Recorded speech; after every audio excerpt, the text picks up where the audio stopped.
ये हमारे माशरे में बात बात पर झूठ बुलवाया जाता है। भाई मेरी बात बुरी तो नहीं लगी, अब उसके कलेजे के टुकड़े हो गए, दिल का मतलब बेचारे का वो चूरा हो गया, दिल तोड़ डाला, और अब आप ऊपर से पूछते हो मेरी बात बुरी तो नहीं लगी। अब वो आपके शर से बचने के लिए बोल रहा है, नहीं इसमें बुरी बात क्या लगनी है, आप नाराज तो नहीं है, इसमें नाराजगी क्या बात है। हालांकि ऐसा खार खा गया कि तू मेरे हाथ में तेरे को छोड़ूंगा नहीं, और अब वो मुझसे बेचारे को अब खामा का झूठ बुलवा रहे हैं। अच्छा, दो आदमी बात कर रहे हैं तो तीसरा आ धमकता है, मैं आपकी बातों में मुखिल तो नहीं हुआ।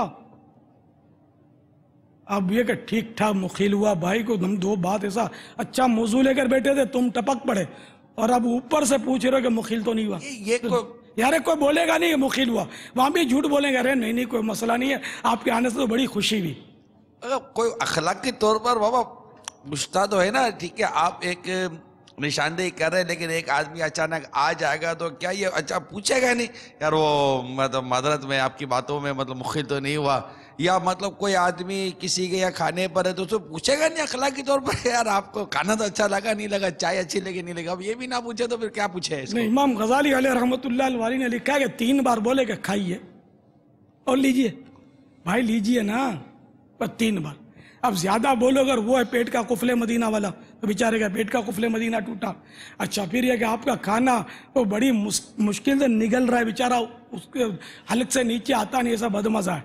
अब आप उस पर बार बार इसरार किए जा रहे हैं, बल्कि अक्सरियत तो ये होती है कि अपने हाथ से निकाल कर उसकी प्लेट में ठोक देते हैं।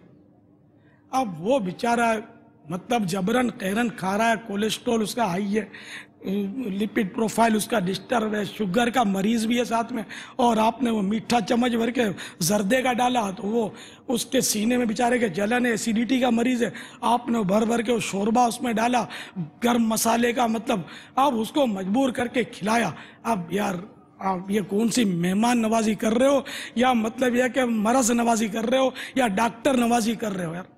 अब इसको दवाएं खानी पड़ेंगी क्योंकि ये इसको इतना खिला दिया आपने जबरदस्ती। तो इसलिए इमाम गजाली अलैहि रहमतुल्लाह अलैहि बहुत अक्लमंद थे, 5वीं सदी हिजरी के मुजद्दिद थे, बहुत बड़े अल्लामा थे, तो और बहुत बड़े सूफी थे, सूफी बासफा थे, आलिम बाअमल थे। तो इन्होंने नफ्सियात परखी और लिख दिया कि 3 से ज्यादा मत पूछो, बार बार पूछोगे तो मुरुवत में ज्यादा खा लेगा, फिर फंसेगा।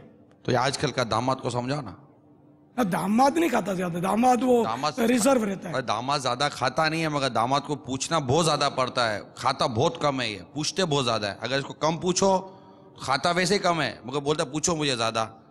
उसको डालोगे नहीं, बोलोगे डाला नहीं, पूछा नहीं तो बोलो पूछा नहीं, ससुराल वालों को नाराज हो जाएंगे। तो ये 3-4 दफा क्या 12-12 दफा पूछो बाबा, आपको पता है 12-12 दफा वो फिर भी गिबतें होती हैं कि हमको मान नहीं दिया, इसका क्या हल निकालोगे आप? फिर ये तो देखो दोनों तरफ से मामला ऐसा है कि वो इसका हल तो मदनी माहौल, दावत इस्लामी के मदनी माहौल से वाबस्ता हूँ। मदनी काफिलों में सफ़र करें तो इंशाअल्लाह सब सीख जाएंगे। अब एक ही निश्चस्त में अब मैं दामाद को भी सेट कर दूं तो दुल्हन कौन सा खाती है यार, वो तो खाली चुगती है, क्या करें इसका इलाज। और अब ये कि अगर वाकई शर पहुंचने का खौफ है तो ठीक है 112 बार पूछो, 3 बार से ज्यादा पूछना कोई हराम तो नहीं है, गुनाह तो नहीं है। इमाम गजाली ने सिर्फ मशवरा ही दिया है।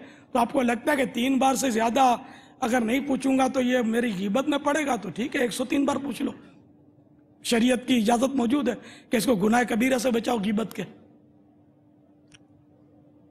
के खिलाफ जंग जारी रहेगी, गिबत के खिलाफ जंग जारी रहेगी, ना गिबत करेंगे ना गिबत सुनेंगे, मोहब्बतों के